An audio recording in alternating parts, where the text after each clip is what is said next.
Good afternoon, everyone.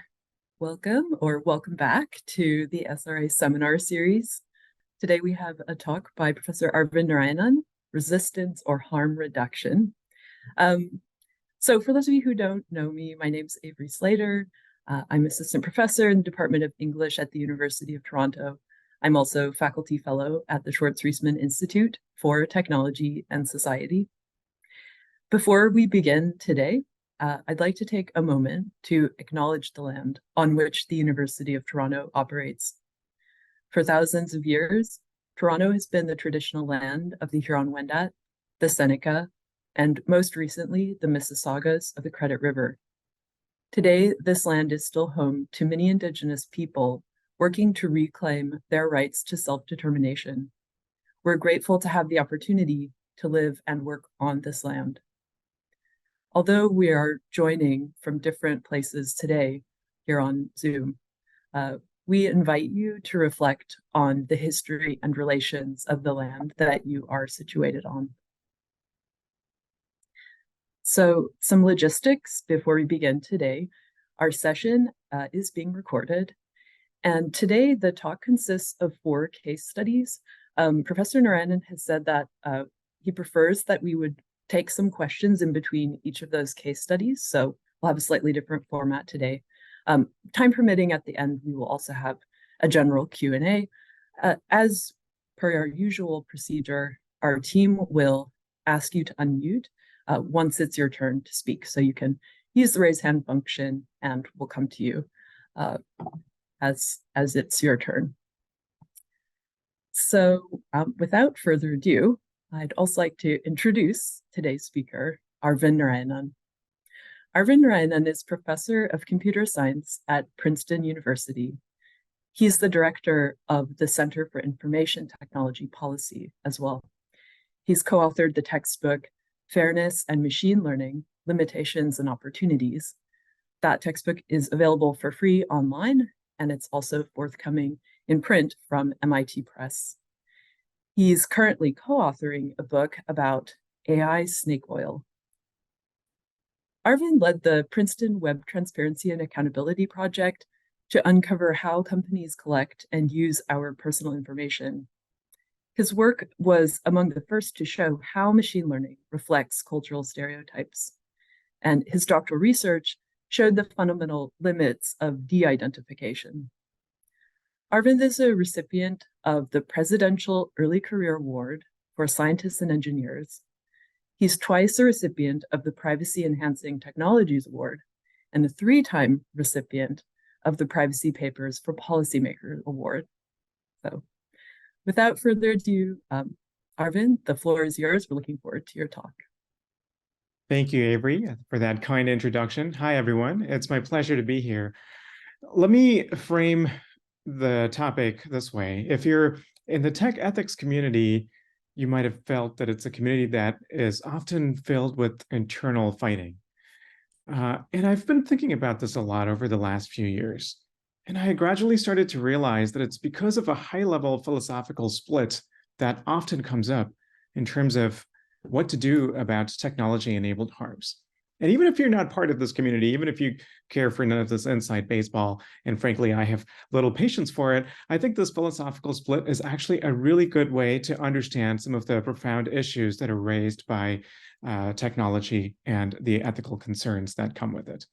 So to make this more concrete, think about any technology that you feel is harmful in one way or another. It could be facial recognition that often leads to the arrest of the wrong person. It could be social media platforms experimenting on their users by manipulating their emotions. It could be various things.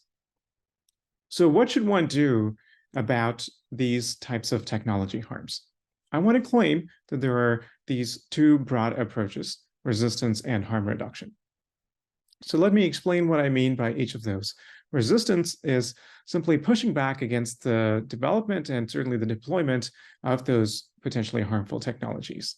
Harm reduction is about improving the product to minimize harms and regulating the use of the technology as another way to minimize those harms.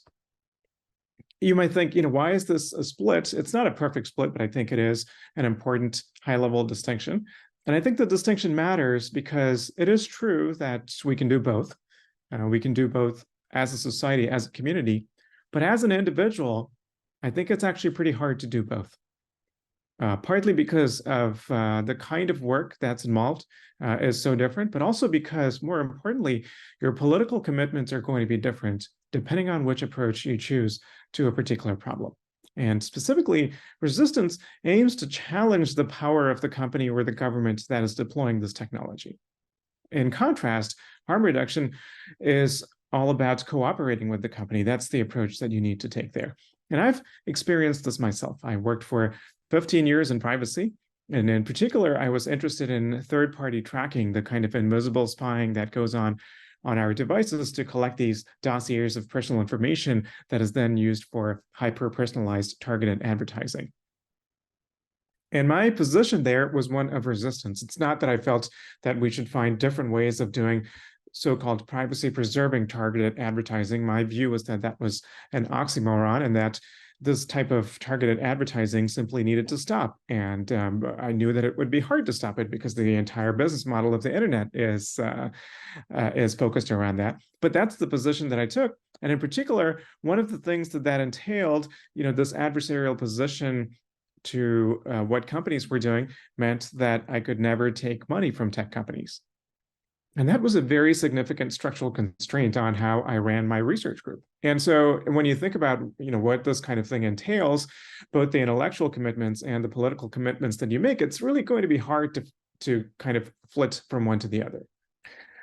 And I think it's important to think deliberately about this. What I've noticed is that researchers tend to default to a harm reduction approach. Computer scientists, in particular, overwhelmingly prefer the harm reduction approach. It's a better match for our technical skills. We understand the details of these products. We can help improve them.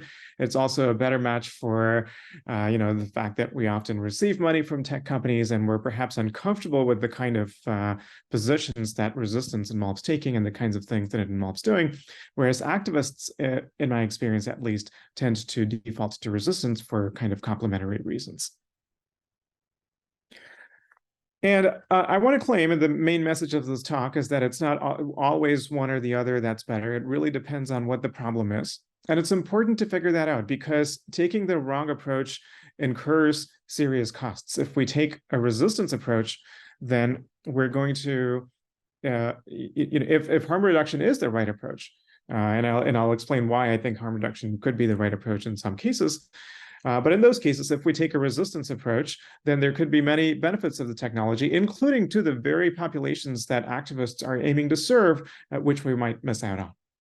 Whereas as researchers, if we kind of unquestioningly pursue a harm reduction approach to a technology that's intrinsically unjust and really cannot be fixed to the point where it becomes legitimate, then what we're doing is we're further entrenching this technology and contributing to the harm. So I think it's important to figure this out.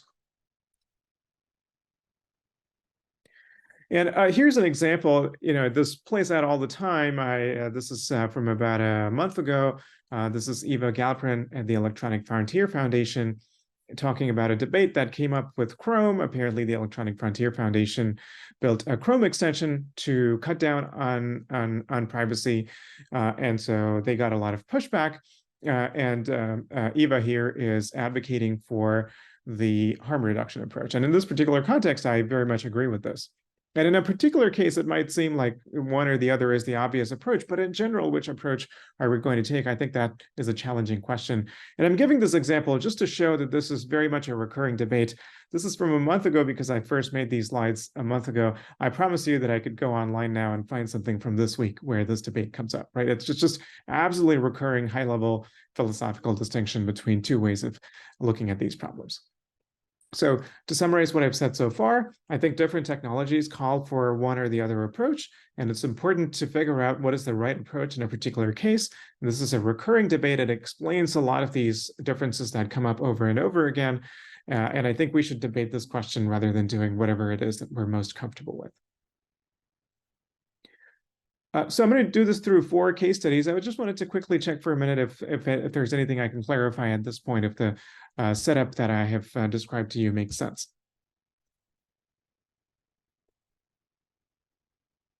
I see something came up in the chat. Okay, great. Okay, so moving on. So these are the 4 case studies I'm going to look at. First, criminal risk prediction, and then facial recognition. Those are both typically government uses of these technologies, and then a couple of commercial uses, platform experiments, I mean, specifically social media platforms experimenting on their users, and then high-risk applications of chatbots. In other words, if someone is using ChatGPT to ask for medical advice, or if a lawyer is using it to prepare a legal brief, things can really go wrong because these tools are not that good at being accurate. And so what should we do in that situation? Okay, so let me start with the first case study on criminal risk prediction. And so you might know what the issue is here. There are statistical tools, machine learning tools that are being used to determine, for instance, if a defendant who is arrested is to be considered too risky to be released pending their trial. And this has huge implications for people's lives and freedom and so forth. And these are being made partly on the basis of these automated tools. And this has become a very important topic in the tech ethics community because initially because of this investigation by ProPublica back in 2016, showing that these tools have discriminatory effects, racially discriminatory effects. Now, while the racial bias is well known, the thing that really struck me most about this study was that the accuracy of these tools for any population, white defendants or Black defendants or really anyone else, was not very high. In fact, one way to look at it is that the majority of people who are predicted to be high risk and therefore would be denied their freedom if this tool were used, in fact, don't go on to be arrested for another crime if they're released. So if the majority of cases are false positives, I started to wonder, what are we even doing using these tools? Even if we fix the racial bias, that deeper issue is still going to remain. And I got really interested in this question around 2018, 2019, when I started seeing tools like this. So this is an automated tool that claims to assess how well a fit a job candidate is going to be for a particular job. And they upload a 30-second video where they're talking about not even their qualifications for the job, but their hobbies and just things about themselves. And the tool claims to work not by analyzing the content of what they said, but facial expressions and body language and things like that. And this seemed crazy to me that someone would sell a tool like this. And this is from the actual promotional materials of a real company. And look over here what this tool claims to have categorized this person as. All of these personality traits, and this is just in the openness tab. There are other tabs for all of the other traits. And apparently they're a change agent, as you can see on the top right. And I just love the 2 digits of precision here. It's 8.98. It's not 9 out of 10. Their score is 8.98. Right. So when I started seeing this, my thought was, this has to be an elaborate random number generator. There is no signal here. This cannot possibly work. And that is still what I think. There has not been a single peer-reviewed study of the effectiveness of any of these tools, as far as I know, especially these ones that claim to work based on this kind of video analysis. So I became really interested in the question of not so much racial bias, while that remains important. When should these kind of automated decision-making systems be used? And there is now a line of work that has started looking at these kinds of questions. Here are a couple of important papers. One is called The Fallacy of AI Functionality, and the other is called Optimization's Neglected Normative Commitments. Both of them appeared in the FACT conference, Fairness, Accountability, and Transparency. It's the main conference of this community. And Frank Pasquale calls this the second wave of algorithmic accountability, moving from questions of bias to questions of, should we be using these tools? Who should be making these decisions? How do we govern their use? And so we have a paper looking at this question, and I want to go through the arguments that we made in that paper. The authors are Sayash Kapoor, Angelina Wang, Solon Barocas, and myself. I believe Angelina, I saw her in the in Zoom. I don't know if Sayash is attending. The question that we tried to answer was, when is automated decision-making legitimate? So I'm going to, for this talk, mostly focus on criminal risk prediction, but the question in the paper itself is a little bit broader. And we're interested in a particular kind of automated decision-making. To explain which kind of automated decision-making, let's go through 3 ways in which you can design an automated decision-making system for an example scenario like college admissions. One way is to take existing ways in which human admissions officers are evaluating these applications and then hand code that set of rules and try to automate it that way. A second way is to train a machine learning system that takes these past decisions, applications that they have submitted and the corresponding decisions that admissions officers made, and ask the system to learn a function that maps one to the other. And a third way to do it is to throw away all of our past judgments altogether, whether it's intuitive judgments or human rules. We look at none of that, and we're going to claim that we're only going to look at objective information. We are going to look at our past applicants who were admitted and what their eventual outcomes were, outcomes perhaps measured in terms of their 4-year GPA. And we're going to learn a model that looks at applications and predicts what that person's GPA would be if they were admitted. And then we're going to optimize for high-scoring applicants. Of course, you might think, GPA is only one thing we want to look at. That's certainly not entirely what we want to optimize for. That's very much a limitation of this. That is something I'm going to get to. But just for intuition, these are 3 ways in which we might build the system. Now, it is this third one that we're interested in this paper, and we call it predictive optimization. And as you can see from the title of the paper, Against Predictive Optimization, we have some fundamental reasons why we think we should question the legitimacy of this kind of decision-making at all, in most cases. And one thing I want to clarify is that by and large, when we look at automated decision-making, it is predictive optimization that is being used today. So if you look at criminal risk prediction, what those machine learning systems are trained to do is to look at a defendant's characteristics and predict whether they will be rearrested for another crime or predict whether they're going to fail to appear on their trial date. Those are not systems that are trained on judges' past decisions. That information is not incorporated at all. And so that is part of the sales pitch of these systems. We're taking judges' bias out of the equation. This is based on purely objective, measurable information. And therefore, these tools are more objective, more accurate, superior, not to mention cost efficient as well. Unfortunately, while that's the sales pitch, what we found is that the reality is different. We identified, in fact, a set of 7 different flaws. The first one is that what we want ultimately is an intervention problem. In other words, in the criminal risk prediction example, what should we do to ensure better outcomes in the criminal risk in the criminal justice system?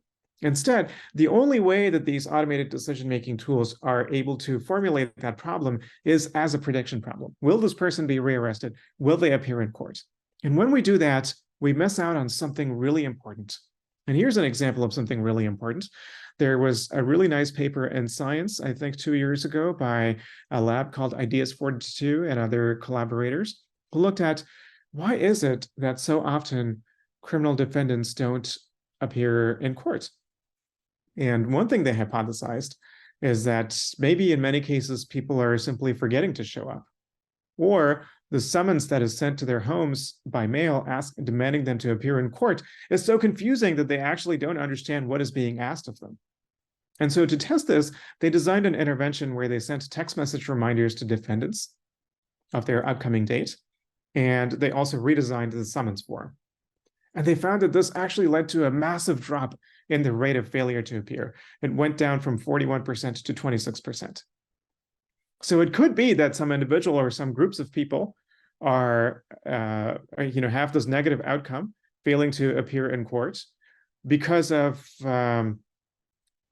simply that they were forgetful, or it was too confusing, or structural factors that affect their life. They needed to arrange childcare, and they were, their nanny didn't show up on that day. What are they going to do? They just can't appear in court. So in these cases, what we want to do is find what is the intervention that is going to minimize the likelihood of this bad outcome. And the answer might be sending them reminders, redesigning the summons form, or it could be for the state to provide, childcare in those cases to minimize the probability of these bad things happening. And instead, Instead, the only way in which these machine learning systems are capable of formulating the problem is in a punitive way. We're going to predict what is the probability of you having this bad outcome. We're going to assume that that's an immutable probability. We're going to predict that based on the behavior of people similar to you in the past. And if you're predicted to be high risk, then we're going to punish you for it proactively.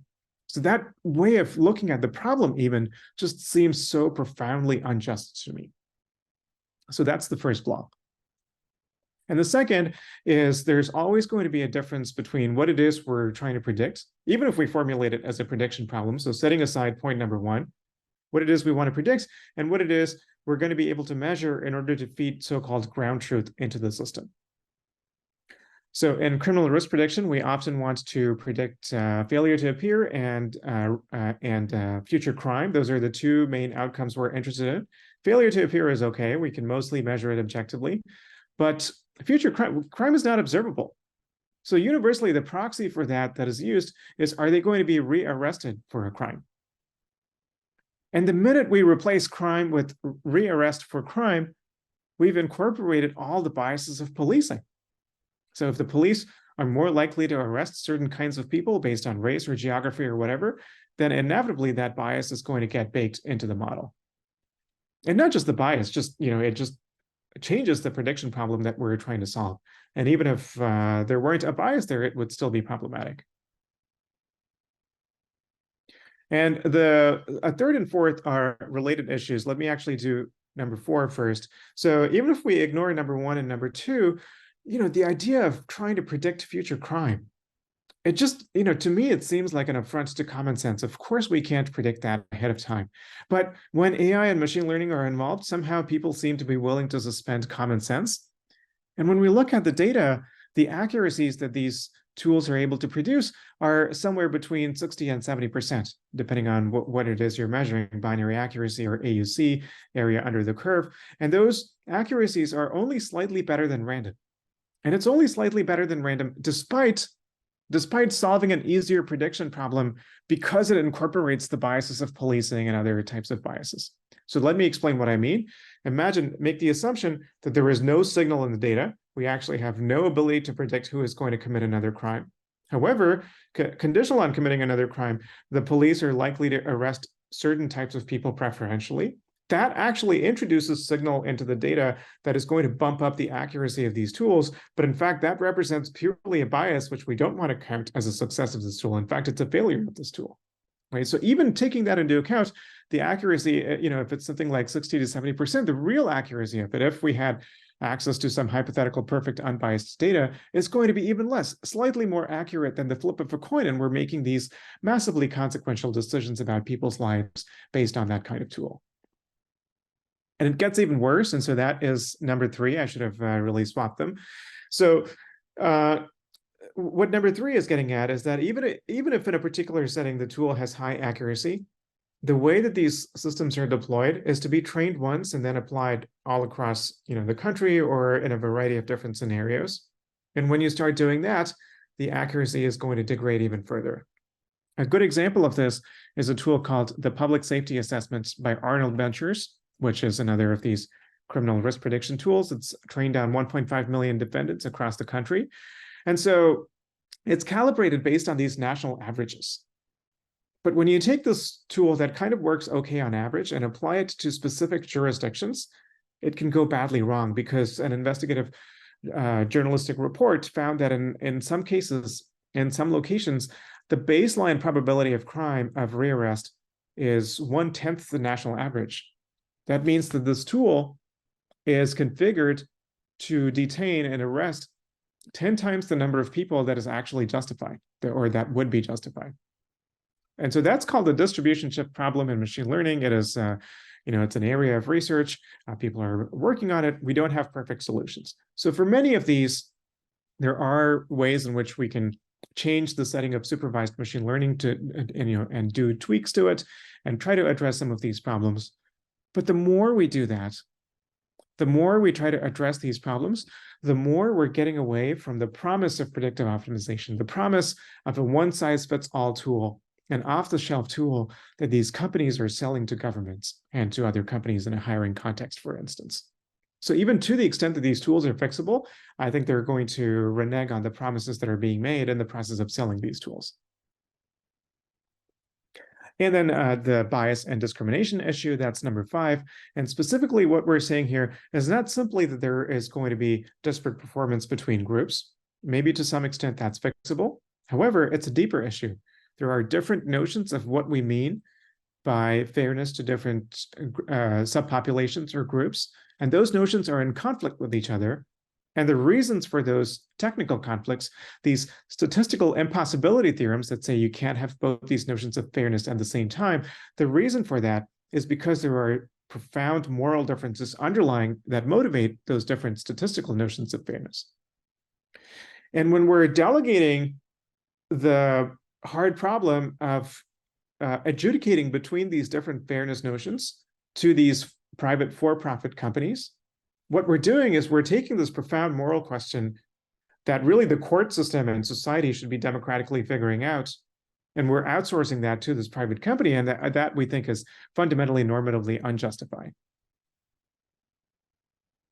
And number 6, this goes to the fact that often when a lot of these problems are pointed out, the fact that there can be errors, these companies will often say, oh, no, it's not supposed to be used in a purely automated way. There is supposed to be a human in the loop. There is supposed to be a process that the person deploying the tool is supposed to put in place to ensure that decision subjects can contest the decisions made by these tools. But when we look at what happens in practice, that's almost never the case. And again, the reason is simple. Because these tools are being sold on the promise of eliminating humans from these systems and for achieving efficiency benefits. And so if you're going to put contestability and other procedural protections back into place, it undermines the reasons for having adopted these tools in the first place.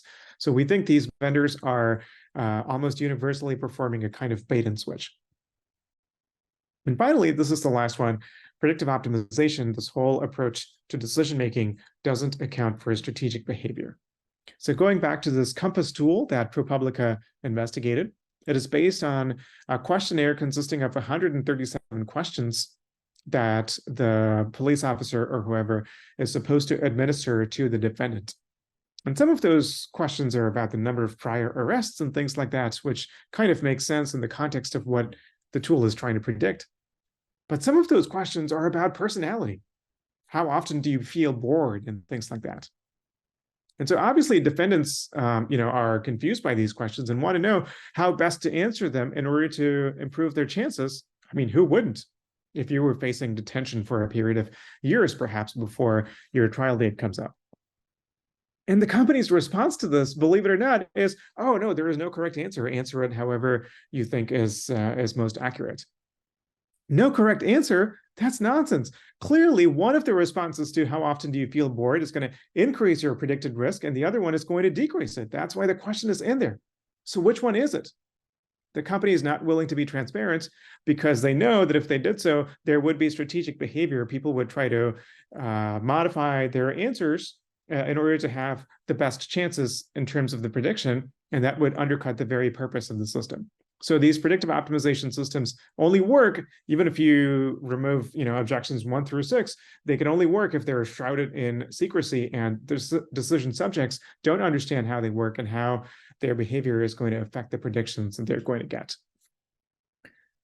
Sorry, I don't know if you can tell that I'm pretty upset about these kinds of systems. I get a little bit wound up when I'm giving this talk. Okay, so those were the 7 flaws that we found. Yeah, I see a hand raised. I'm almost done with case study number 1, and then I would be happy to pause for questions. And even though I've described this in the context of criminal risk prediction, what we found in the paper, and this was really the massive amount of work that went into the paper by Angelina and Sayash, is to identify a whole bunch of applications of predictive optimization. They read over 300 articles and identified a set of about 50 predictive optimization applications and condensed those down to 8 of the most consequential ones that are used to make decisions about people. And by doing our own analysis, as well as reviewing the existing literature, what we found is that these 7 flaws come up over and over again in the context of these 8 different applications. So we think universally we have to be questioning these applications. And, the answer might differ. In certain cases, we might conclude that these objections are sufficiently addressable, or despite these objections, the alternatives are even worse. And so we have to use predictive optimization. But our claim is that by default, we should start from a presumption of illegitimacy. And the burden of proof, the burden of evidence should be on the vendors of these systems and those deploying these systems to show proactively how they have addressed the objections that they have raised. In my personal opinion, specifically in the context of criminal risk prediction, I don't think it should be used. I don't think these objections can be sufficiently answered.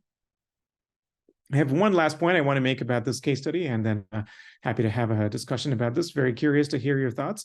We're actually trying to write a paper encompassing these 4 case studies, and so your feedback would be super helpful. Is this compelling or not? What would you change, et cetera?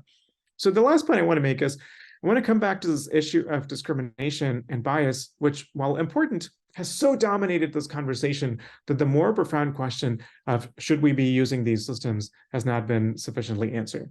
So I want to claim that these tools are discriminatory, but not in the way that is often assumed. So let me do this by going to the example of automated hiring tools.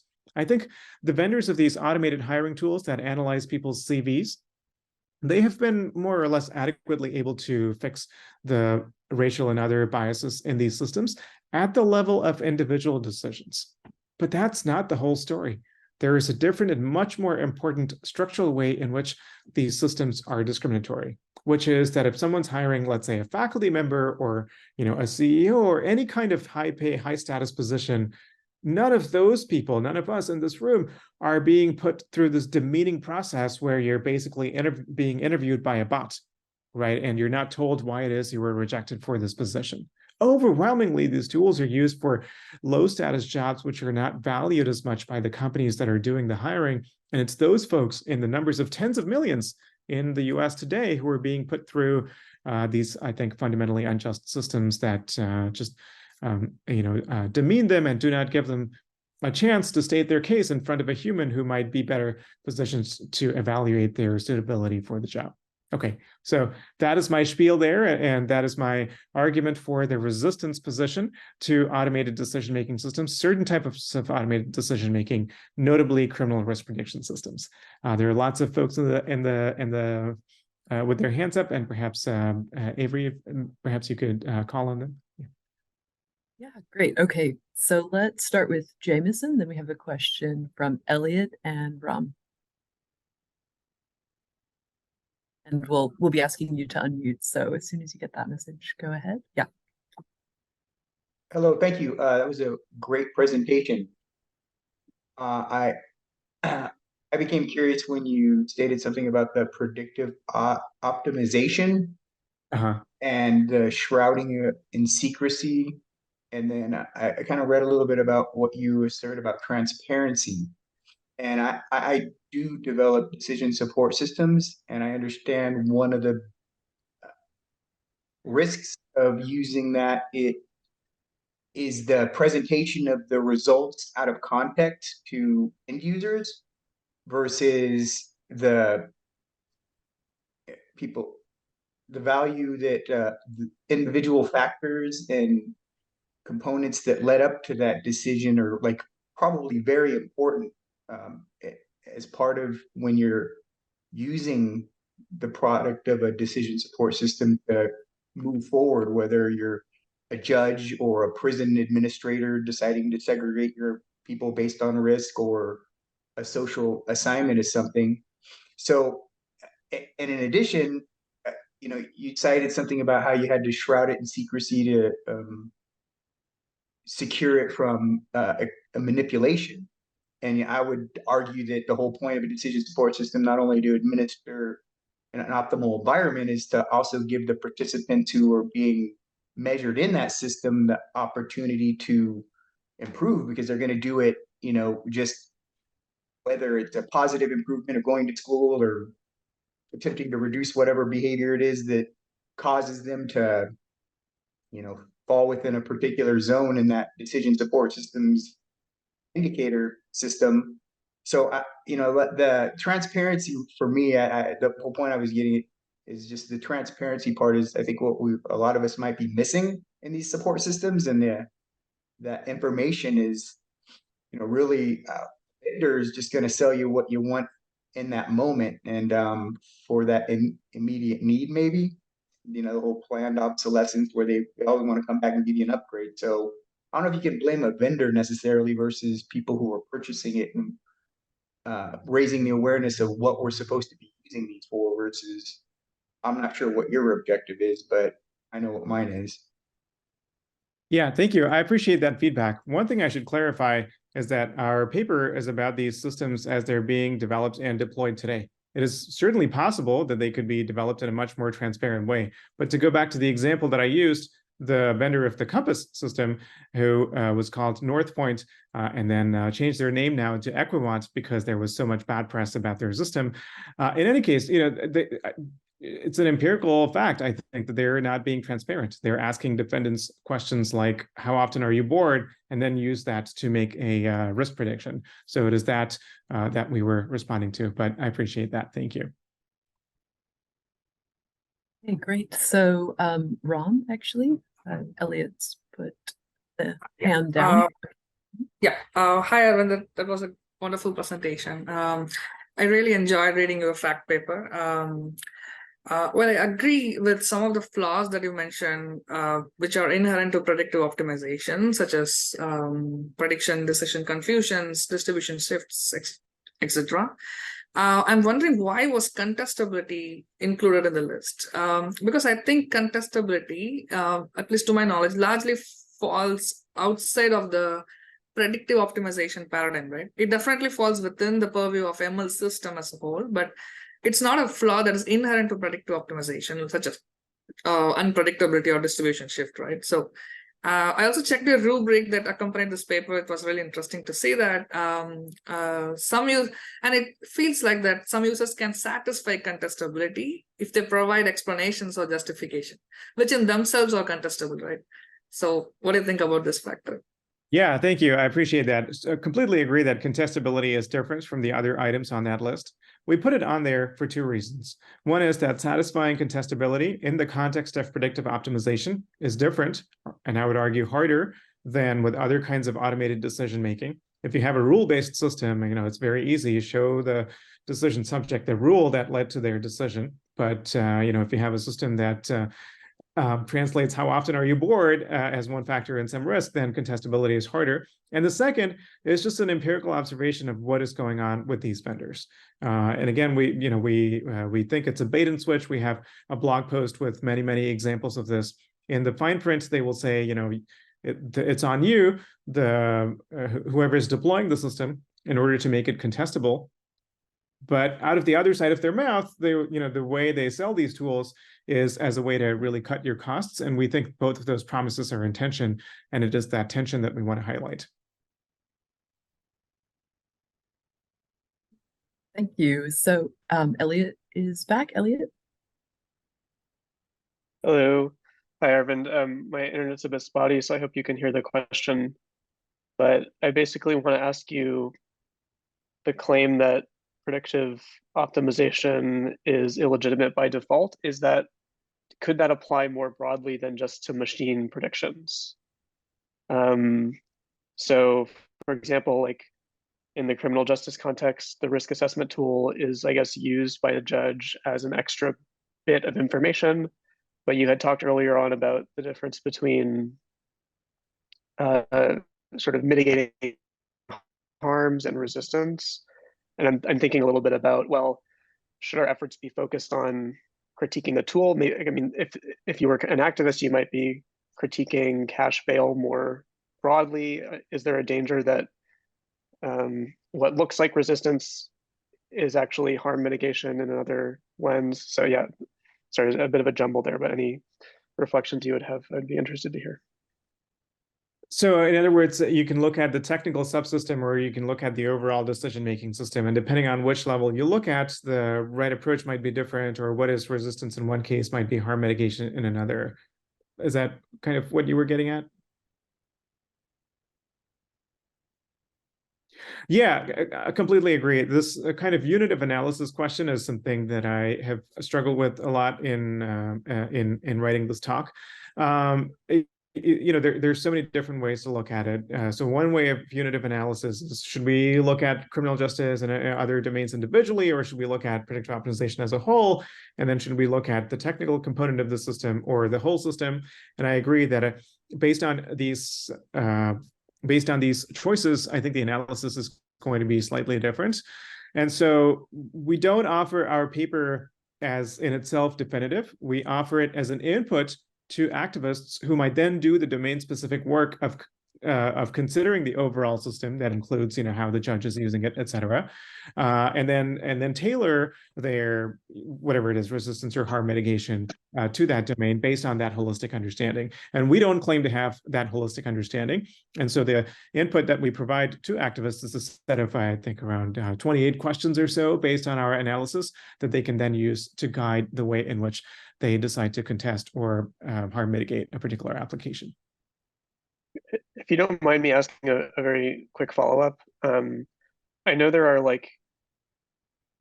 large-scale empirical studies showing how difficult and noisy some of these social prediction problems are. In your experience, do you think that's is that there's fundamental ambiguity in these problems, or that it's hard to do from data? Could humans predict social outcomes better if they had more domain expertise, like a social worker or something? Yeah. Yeah, thank you. That's like my 5-year research agenda. I think the last 2 years on that have not yielded much clarity, and let's see what the next 3 years will tell me. And I'm working on this together with Professor Matt Salganik here, who led one of those large-scale studies that you might perhaps have been referring to, the Fragile Families Challenge, in trying to predict children's life outcomes.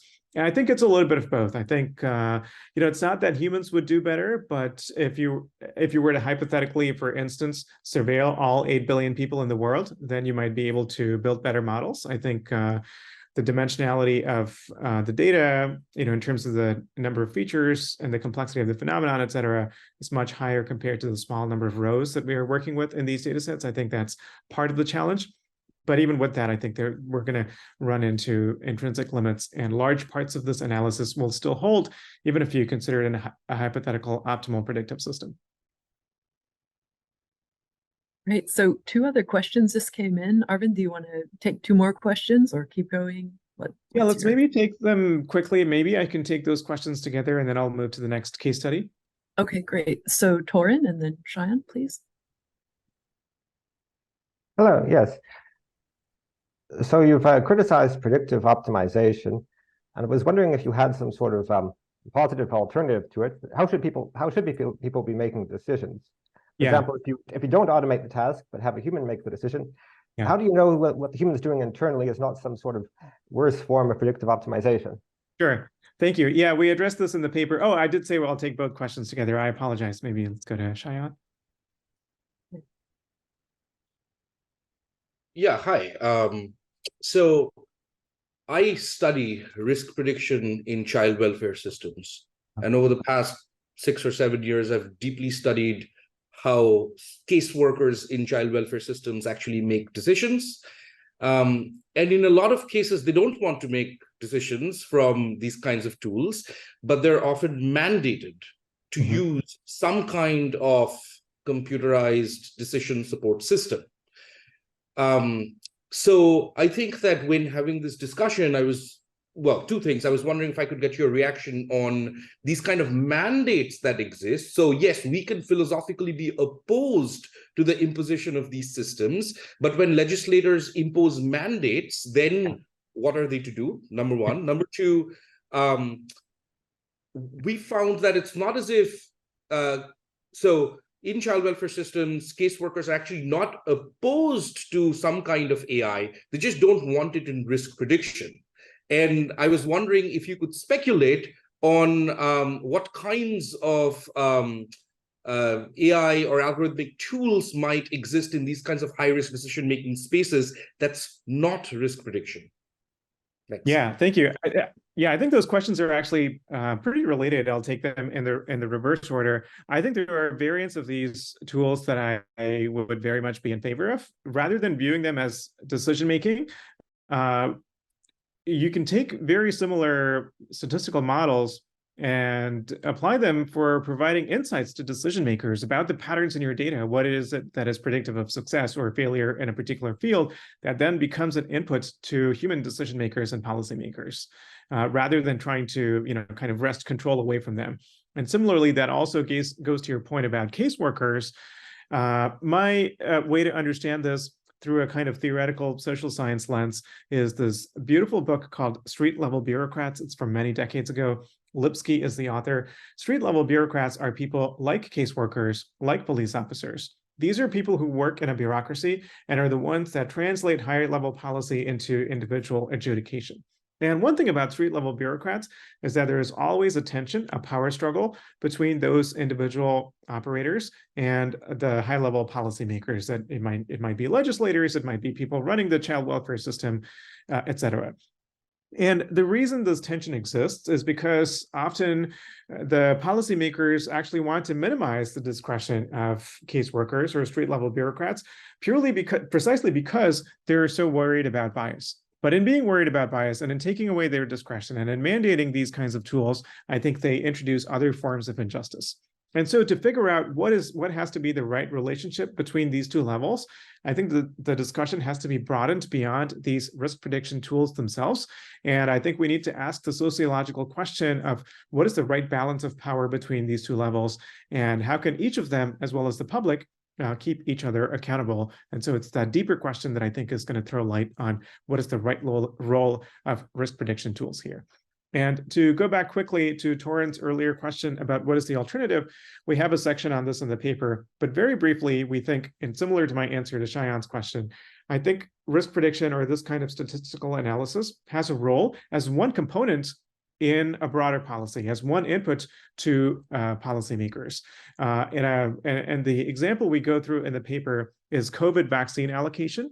We argue that for COVID vaccines, initially when the vaccines were scarce, the age-based risk prediction, these folks are really high risk based on their age, et cetera, that can be seen as an analog of predictive optimization. But that was not by itself a determinative algorithm for COVID vaccine allocation. There were, in fact, at least half a dozen heuristics that policymakers came up with that incorporated a wide variety of ethical considerations, one of which was the quantitative calculation of risk. So it is that kind of hybrid that we are suggesting we move towards, and we acknowledge that a lot of research is actually required to get there. Okay, with that, let me move to my next case study. This first one was my most time-consuming one. I think the next ones are going to be pretty quick. So let's see if we can get through all 4 of them. But even if I can't get to the last one, and there's a lot of interesting discussion, I would consider that a win. So definitely keep your questions coming. So the second case study is about facial recognition. And you might know the widely publicized problems with police use of facial recognition. There have been a number of wrongful arrests because of facial recognition misfires. In the United States, at least, as you might guess, all of these have been Black people. And here is one example of a horrific miscarriage of justice. And so many activists, including the ACLU, have argued on the basis of this that facial recognition should be considered too error-prone and discriminatory to be used in policing. So that's a resistance approach. That certainly makes sense, but I want to go one level deeper. I looked into each of these 6 wrongful arrests, and I noticed an interesting pattern. I started to notice that it was not purely a technology failure. That was one step in a chain of failures, and many of the failures in that chain were egregious failures of policing. Take a look at this. These were very much human errors. So one of those 6 people was Robert Williams, and he was arrested based on the testimony of someone who was not even present. Right, so this is a case of police basically failing to do their job. And here's another one. Someone arrested for a crime in a state that he was not even in. And going back to the example on the previous slide, this person was arrested based on a 2015 photo, even though a newer photo was available and presumably would have led to better performance of facial recognition. So based on this, and based on some other evidence that I will introduce, I want to make a strong claim here, perhaps a provocative claim. This one is going to be shorter than the previous discussion, but it is my most provocative of the 4 case studies. I want to claim that what is going on here, very unfortunately, is blaming tech for racist policing. Of course, we know the police are racist. And, with or without facial recognition, these types of policing errors that lead to arrests of the wrong person are going to happen every day. And they're happening on a scale of hundreds or thousands. And facial recognition has in fact been used in well over 100,000 searches per year, and there have been 6 wrongful arrests. So it doesn't seem like facial recognition is on the scale of the problem of wrongful police behavior. It doesn't seem like facial recognition is anywhere near that scale. So this was an interesting observation to me. And let's look at some of the examples of what police do. So this is a story from just yesterday. The incident happened a while ago, but this has been in the news because this person is now trying to sue the police department. He was arrested in Dallas because of someone with a similar name who was the actual suspect. Right. So even if you take facial recognition out of the picture, the police are going to be using these even far more error-prone ways of arresting suspects, just like looking for someone with a similar name, or just based on a visual match, which is certainly going to be more error-prone than facial recognition. So is facial recognition really the problem here? And is taking it out actually going to improve the situation? Or is the fundamental problem that the police are racist? And even when they deploy facial recognition, perhaps their threshold for a confirmation is much lower when it's a Black person compared to when it's a white person. And specifically, quantitatively, when we look at the error rate of facial recognition, that number from studies, we know that it's actually minuscule, and it's dropped by a factor of 50. And there have been important studies that I have no beef with that have looked at errors in facial analysis, like the Gender Shades study by Joy Buolamwini and Timnit Gebru back in 2018. But that study looked at gender classification, classifying the gender of a person based on visual appearance. Gender being a social construct, that kind of classification is always going to have a relatively high error rate.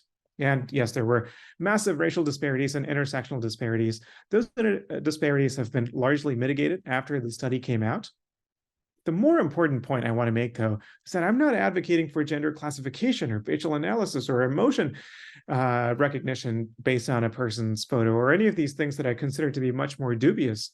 Face recognition, though, is not one of those dubious technologies. It's importantly different from gender classification because, and the reason it works so well is because there is no inherent ambiguity, uncertainty, social construction. The identity of a person is just ground truth, and facial recognition systems are trained on billions of points of ground truth on different photos corresponding to the same person. So technically speaking, there is not a strong reason to expect that there is going to be a ceiling to the accuracy of these systems. And so it should be unsurprising that the error rate has dropped by a factor of 50. And my prediction is that it's going to continue dropping further. I would go so far as to argue that the real ethical problem from facial recognition stems from the fact that it works so well, not because it's error-prone. Because it works well, there are other risks that we must be much more attuned to. The fact that authoritarian governments might abuse it for surveillance, as we have heard in China with the Uyghurs, for instance. Private companies might also abuse it for surveillance. The company that runs Madison Square Garden has a policy in place where they're using facial recognition cameras on everyone who's entering the building, and they're denying people entry, even if they have tickets, for, let's say, interesting reasons, including the fact that someone is a lawyer in a company that has sued this parent company for something completely unrelated to Madison Square Garden, and that particular lawyer wasn't even involved in this particular lawsuit, but it's an abuse of power. They're using this blanket ban on just whoever they consider to be their adversaries. So I think these are the ways that facial recognition can really go wrong, on a massive scale. And it's because it works really well, not because it works poorly. These are, I think, the kinds of applications that we should be trying to resist. The approach that I'm seeing among many activists and advocates, rather, is blanket resistance to surveillance technology. I'm not necessarily claiming that I'm opposed to that, but I want to question really if that's the right approach. And in particular, critics in criminal justice have lumped together facial recognition technology with things like risk prediction that we just talked about. And I think that is very much a mistake. These two technologies are nothing alike.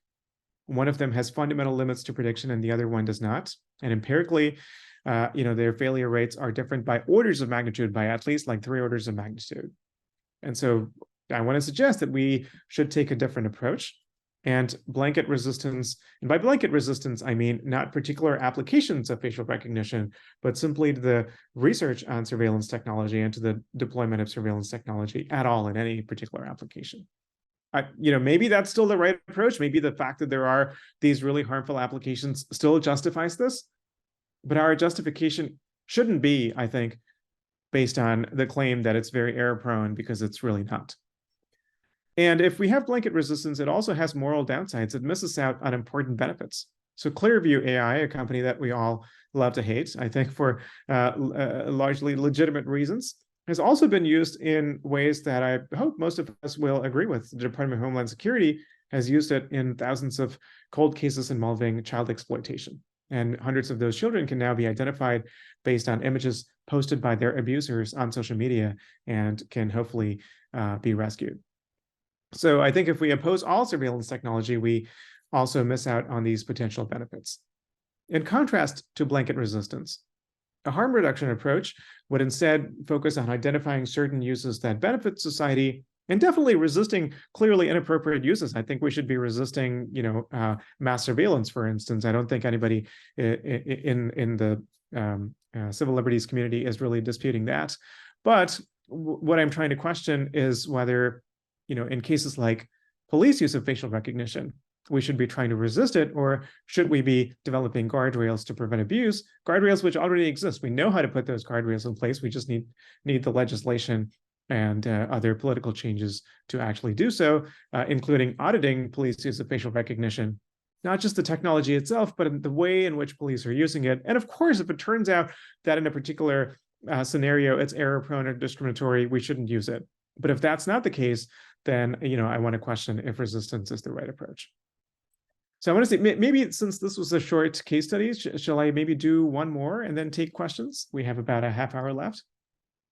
Yeah, okay. that sounds good. Okay.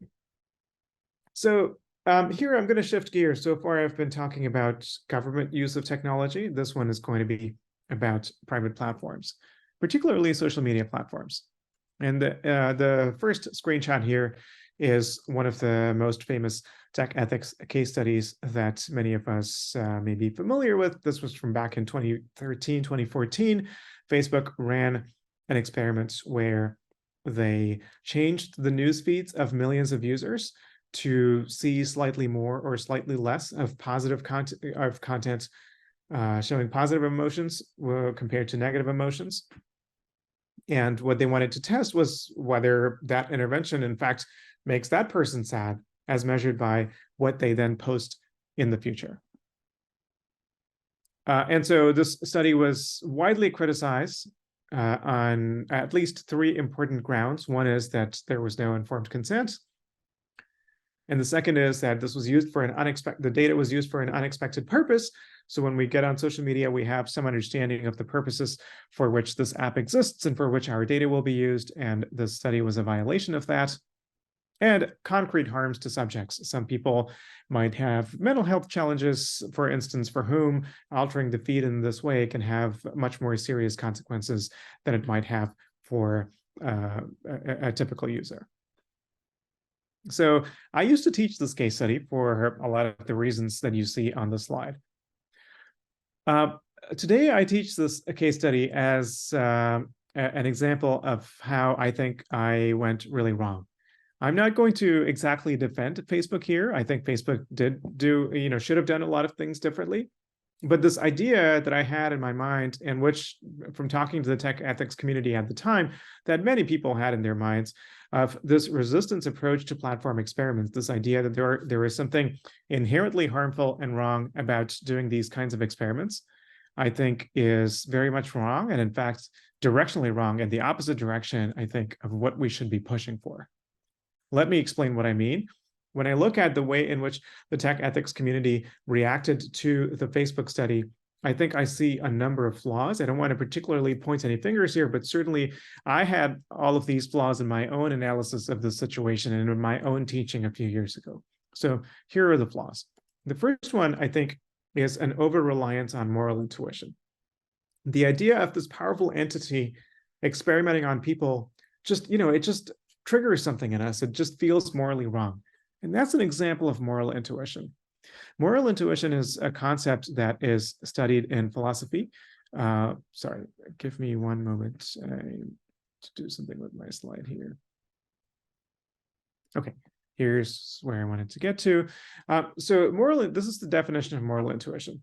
Moral intuition is a stable belief. It persists through, for a long time throughout a person's life, perhaps.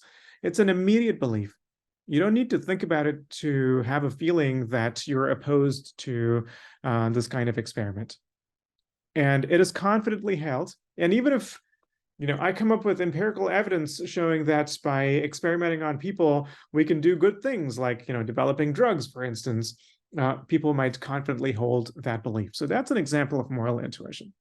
And philosophers have this long-standing debate about what is the epistemic status of moral intuition. And what that means is that simply because this intuition exists among a large set of people, should that be considered the moral thing? And so should we raise moral objections on the basis of our moral intuitions? Or should we rather, and this is my view, especially when it comes to tech ethics, I don't have a broad view on moral intuition, but in tech ethics, what I've found is that while moral intuitions can be useful shortcuts, ultimately they often tend to mislead us because the way in which tech ethics plays out is very different from the evolutionary environment in which we developed those intuitions. And therefore, while there can be useful shortcuts, we have to analytically defend, and ultimately, if we can't defend them, we have to reject them.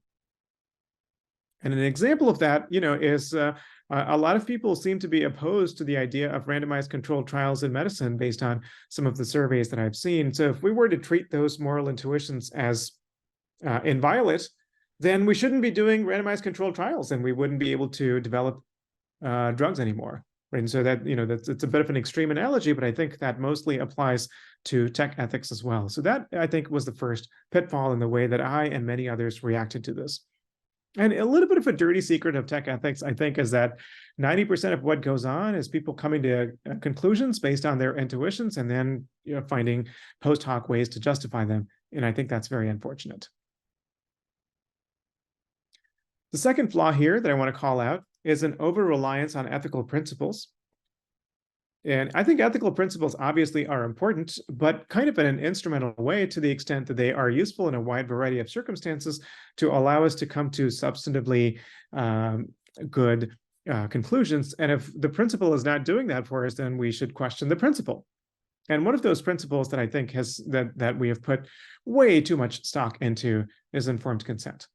So I want to question the sacred cow of informed consent.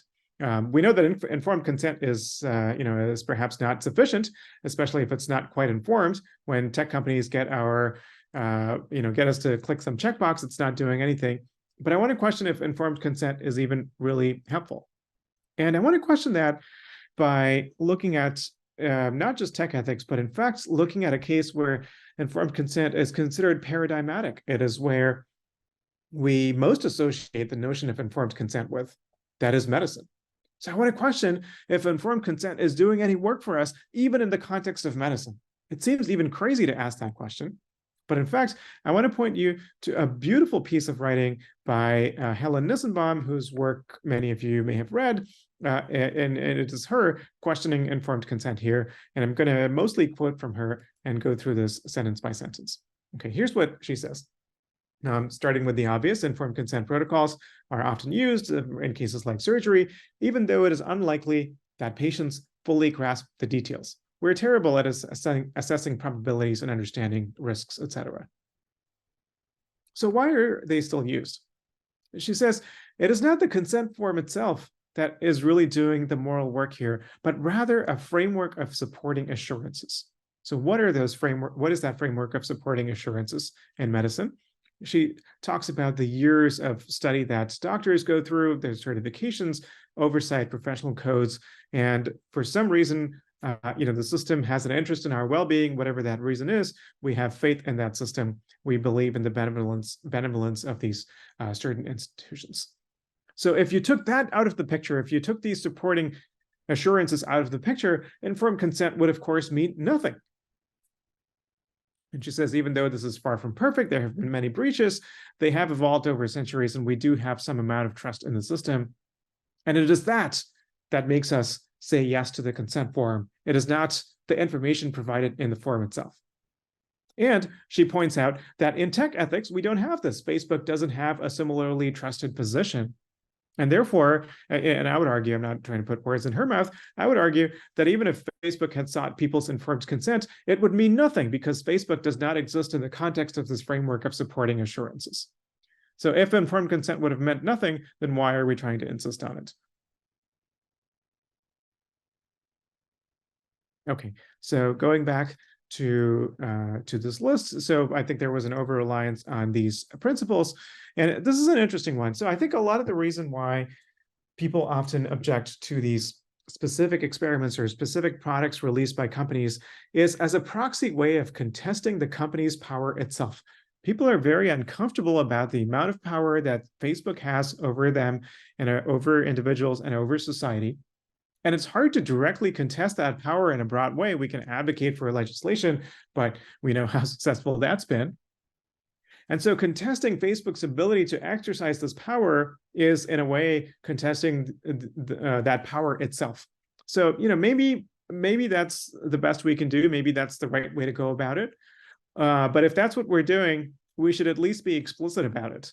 We should be explicit that we're objecting to this experiment, even though we can't actually concretely articulate what is wrong with this experiment, assuming that Facebook had put certain guardrails in place, which it didn't. And we should be explicit that we're just trying to, prevent Facebook from doing stuff where it exercises power over people. If we were more honest in that way, I think this would be more acceptable. And finally, this is perhaps the most important of these points. In a lot of the tech ethics writing around this, there wasn't enough of an engagement with the technical and empirical realities of the situation. I think a lot of the people writing about this just didn't have much awareness of A/B testing, of the fact that platforms are constantly experimenting on us, that at any given time you might be in multiple experimental arms. And it is the only thing that was different about this experiment was that instead of being intended to bolster Facebook's revenues, it was intended to provide some scientific insights for society, and therefore Facebook wrote about it. In some sense, this was less harmful than Facebook's usual experiments because it was in the pursuit of a socially beneficial goal. And ironically, that's the experiment that everyone chose to complain about.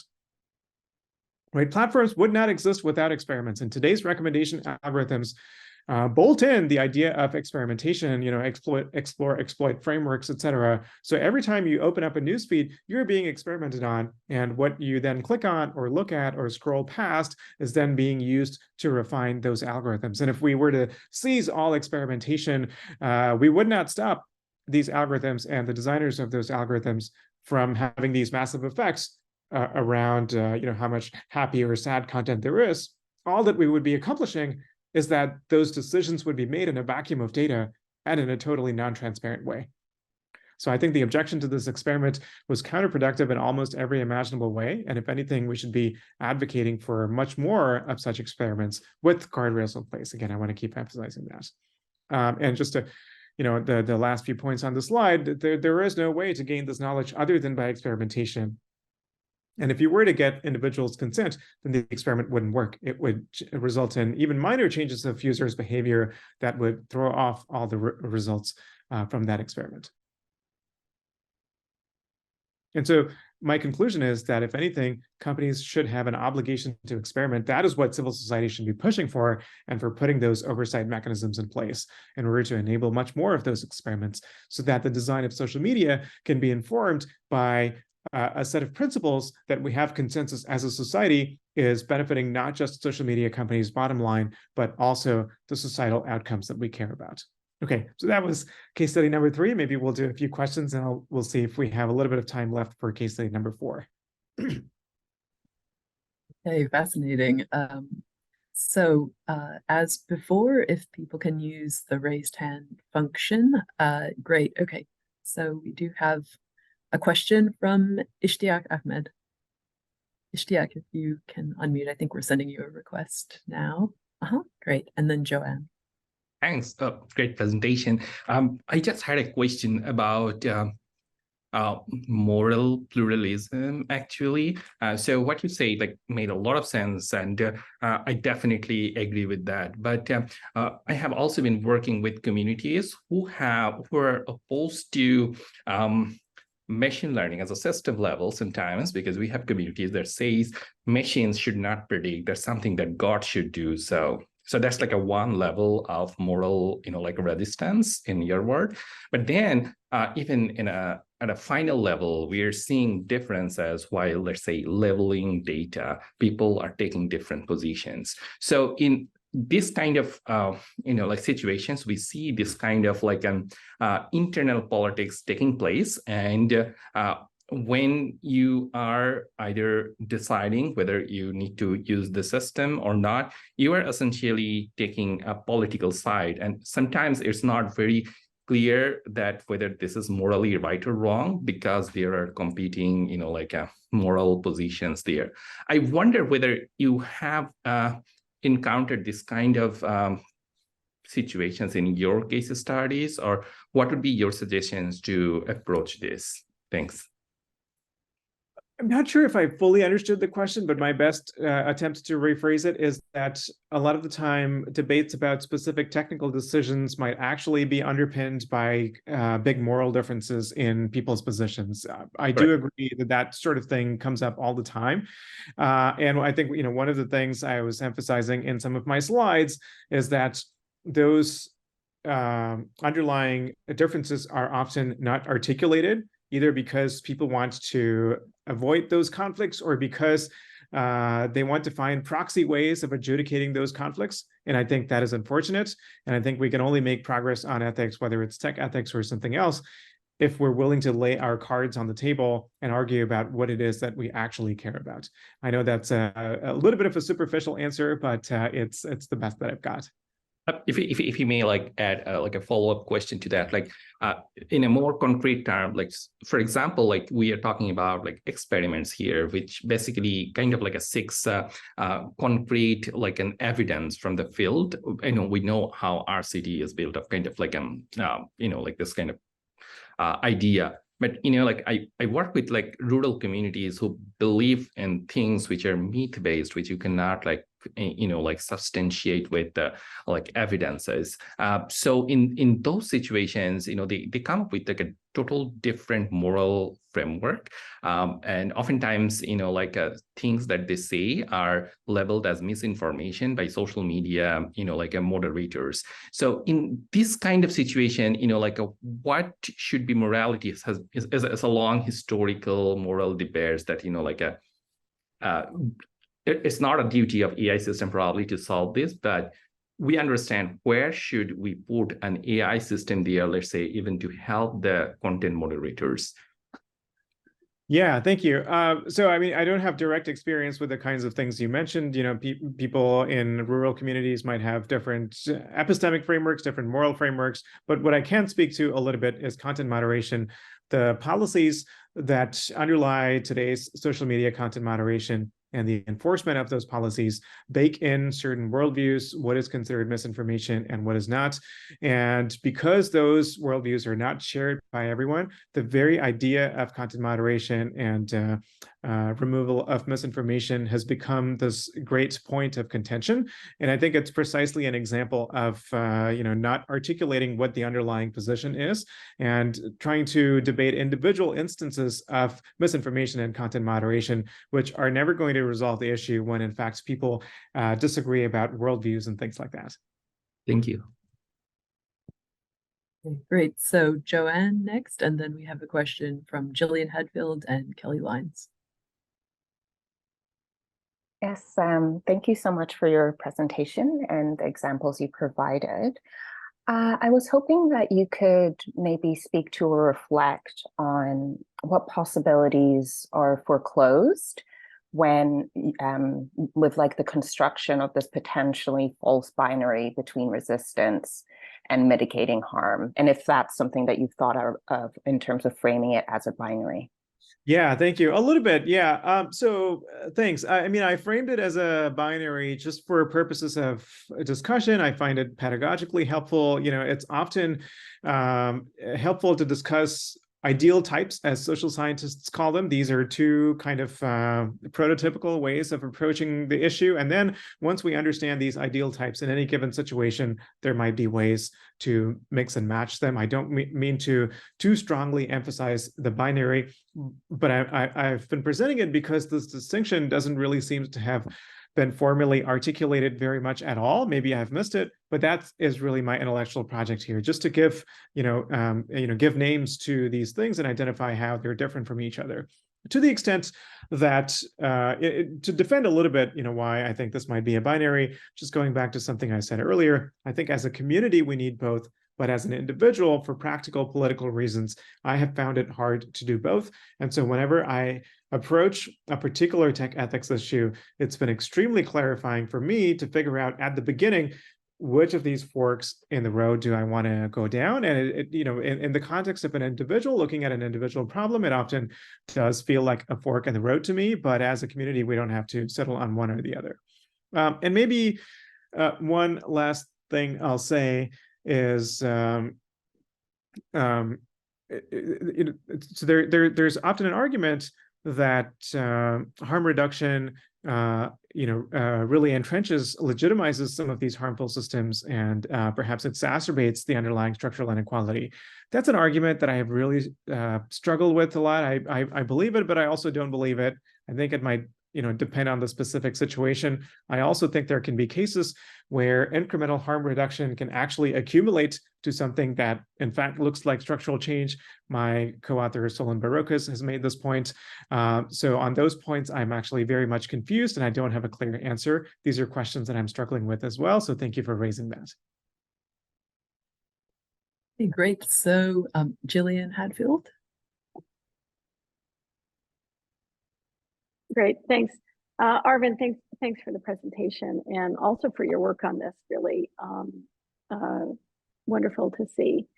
I think I want to raise a worry about the resistance framing and on the predictive optimization. And partly was the context you were talking about there, legal advice, legal context, child benefit context. So one of the things I worry a lot about in those settings is like the baseline of human decision making is pretty bad. And it's not, I mean, it's biased. We've got lots and lots of work on that, but there's actually just very little careful decision making that's going on in a lot of these settings. I do a lot of work on access to justice, and 95% of people in courts are generally there without any legal help at all. And Cheyenne knows more about this than anybody here, perhaps. But the overburdened nature of a lot of our service. I mean, I think you sort of said what was the term? Street level bureaucrats, yeah. So it's partly that I know a little bit about those worlds, and they're actually pretty appalling in a lot of ways, like what's happening in courts, what's happening in those kinds of settings. So I feel you're pointing out exactly like all kinds of errors in the way in which existing vendors are building models and selling them to governments that are anxious to cut their budgets or reduce or just to try to do their jobs on budgets that aren't adequate. But I worry that framing that in a resistance, with a resistance label, then says we're actually not addressing the fundamental problem, that we're sort of hopeful that some of these tools could help us address, which is doing better decision making. With with the resources we have, which are often too low to begin with. Sorry, I went on for a bit long there, but anyway. Thank you. Yeah, I really appreciate that point. I will make 3 comments in response to that. So the first is completely agree that many of these current systems are in need of reform. I'm not in any way disputing that, and we very much acknowledge that in the paper. We we very much sympathize with the motivations for wanting to adopt these tools. I should have done a better job of saying that in this talk. And so when I say resistance to these automated decision-making tools, I don't mean going back to the way things were. We end the paper with a call for research on better decision-making systems. And what we say in the paper is that the space of decision-making systems is vast, and we have perhaps unintentionally foreclosed it as, it's kind of human decision-making and automated decision-making. Those are just really 2 points in this vast space. So very much agree there. The second point I want to make is on the efficiency point. That is one point that I am particularly sympathetic to. Haven't really discussed it so much with my co-authors. But to give you an example of this, there was this wonderful book called Voices in the Code by David Robinson. It was looking at the development of the US kidney allocation algorithm and all the justice considerations that went into it. And a point that was mentioned in the book a few times, but I think could have been emphasized a lot more, is that the pursuit of justice took 10 years to come up with an algorithm that everybody had consensus on, because it went through rounds and rounds of deliberation and tweaking and so on. And in that meantime, everyone in the country was using this other previous system that everybody could agree on was just terrible, right? And so I'm particularly sympathetic to the point that the pursuit of justice has these massive efficiency costs, and that is indeed one reason for adopting these automated decision-making tools. And so taking that point into account, I do think there are ways in which these automated and quantitative tools can be used in these systems. We hint at some of those in our paper. It's just maybe not in the particular way that they're being used, but rather to analyze data and provide insights that can then be fed to policymakers. That might be easier said than done, and easier in some domains than others, but I do think it is something we should be looking at more. Thanks. Okay, so next, Kelly Lyons. Kelly? Thank you. Took a minute for the host to allow me to speak. So thank you, Arvind. It was a very, very good presentation, very interesting. I liked how I think for each of your case studies, so I want to sort of look at the three together. And my question kind of relates a little to your answer to Joanne's question. You did a very nice job of laying out your thinking and how you navigated you were taking in the context of that technology. And I wonder if you have or will be doing kind of putting together a framework or a set of questions to ask so that others can do that in the context of.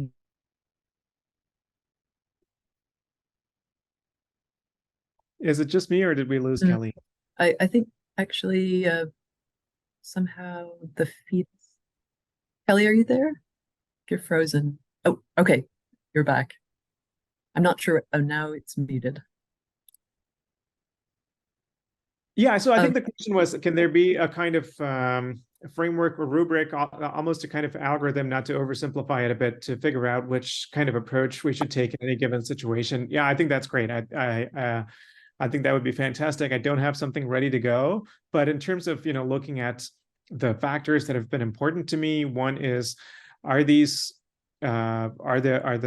current drawbacks things that can be addressed by improving technology? That's something that has come through in many of these case studies, including the fourth one, which I won't have time to get to. And comparison between the alternatives, and again, I take the point that was raised earlier, that these are not necessarily binaries. It doesn't have to be resistance or harm reduction. We have to look at what the current existing approaches. We also have to look at what are ways to maybe hybridize some of these that are not being considered, expanding the decision space. Those are maybe two of the heuristics that I've tried to apply over and over again. I'm sure there are others, and I will do some more thinking on this topic. Thank you. And Kelly, was that, I don't know if we resolved the problem. Did you get your? Yeah, that's all good. Thank you. Thank you so much. I'm sorry for freezing. It's happened to me twice now, but thank you. Okay. Okay, great. All right. So Jai Agarwal has a question, and Mohammed Yahini has also put a question in the chat that we'll go to, time permitting. Jai, go ahead. Thank you. Hi. I loved your talk. I wanted to know more about the prospects of maybe more direct civic engagement. So for sort of bridging the divide between sort of harm reduction and resistance. I guess where I'm sort of coming from is you mentioned, for example, the tension between like expert and lay people when it comes to randomized control trials. So for instance, lay people, even if they don't like it, it does have a benefit that experts sort of see. And you can sort of see that same tension in like public and private sectors. So for instance, private sector are often motivated by profit and may not always do right by people, which is something we see quite regularly, whereas the public may not have a sense of the broad scale of what types of things they may want or need. So there's a tension to sort of balance there. And I guess I was sort of wondering to what extent you see both companies and government implementing these sorts of policies should sort of try for more direct civic engagement. I feel like it could help sort of bridge the gap in some sense because you can sort of help with resistance because you have people that are more engaged and more interested and who may not be like sort of as scared of the technology. And then also you will have harm reduction that's sort of more grounded in what people are actually sort of needing. The converse is that perhaps it may complicate things. So I think if you take street-level bureaucrats, for instance, maybe that's an appropriate level. But if you sort of expand outwards, you get more perspectives, but that can sort of complicate the problem more than help. And so I just want to get your perspective on A, if you know people have done that, and B, generally, if it's a fruitful approach. Yeah, thanks. So civic participation is something where there's an emerging literature, but also very notable examples. In fact, in the resistance to facial recognition, I argued that police use of facial recognition shouldn't necessarily always be resisted, but I think there are certain uses that are objectionable. And in those cases, there have actually been citizen movements to resist or at least put guardrails, and those have been quite successful. So that's a notable example. We see resistance, for instance, moving to the context of generative AI and what it is doing to artists' livelihoods and things like that. There is an incredibly active movement of artists who have banded together to resist this technology and in turn talking to tech experts. So very notable things that have come out of this hybridization are tools like Glaze, which allow artists to make human imperceptible changes to their images, which will completely mess up the AI if it tries to train on those images. So those are very, very interesting examples of this kind of mass mobilization combined with the expert development of a kind of resistance technology. So there are, many interesting examples of that. There's also an emerging literature on that. I don't have a full overview of that literature, but I think that exists and there is a lot of reading there. Okay, so we have time for one more question from Mohammed, please. Hi, thanks for the talk. So my question was regarding the obligation for experiment. Sorry, I think I might have an echo. Just a moment.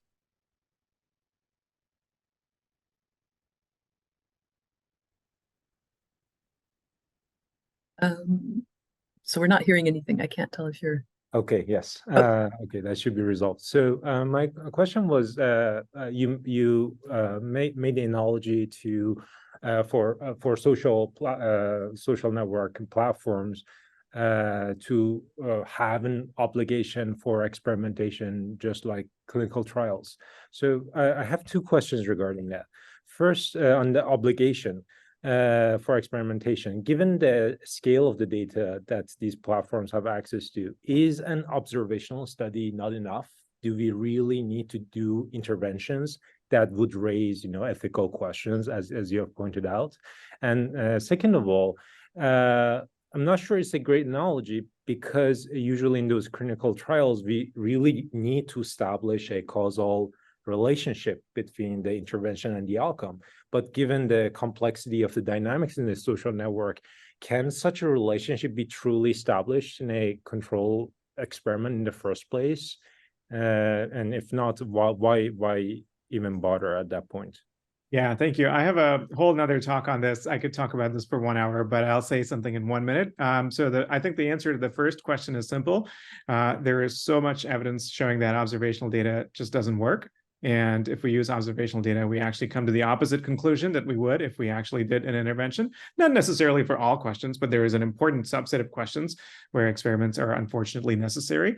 And you're absolutely right that this is a complex social system, and we're not going to establish very simple causal relationships like this drug led to this % reduction in symptoms or whatever. Nonetheless, I think for certain outcomes we care about, experiments have established important things, like when Twitter did an experiment changing between their algorithmic and chronological news feeds, they saw that it had an important effect on the amount of political content that propagates on the platform, and it differentially boosted right-wing content compared to left-wing content. And those kinds of experiments have been very impactful, and they tell us answers to questions that we actually want to know. How do we change the algorithm as a result? So those are immediately useful things, even if they don't establish generalizable principles about social media and society that we can apply across different contexts. Okay, well, fascinating. I know we could continue talking. This has been a wonderful discussion. Thank you so much, Arvind, for this talk on such an important and complex topic. We really thank you. So a round of applause from the audience coming in now. I see that. Okay, great. And thanks everyone for attending today. Please also join the Schwartz Reisman Institute next week, November 1st, same time, Wednesday, on Zoom. We have a talk by Beth Novak. Beth Novak is professor at Northeastern University and director of the Burns Center for Social Change and its partner project, the GovLab. She'll be talking with us about unlocking collective intelligence, AI's role in enhancing democracy. We look forward to seeing you all perhaps next week. And thanks again to our wonderful speaker today, Arvind. Thank you. Thank you, everyone. This was really fun. Take care.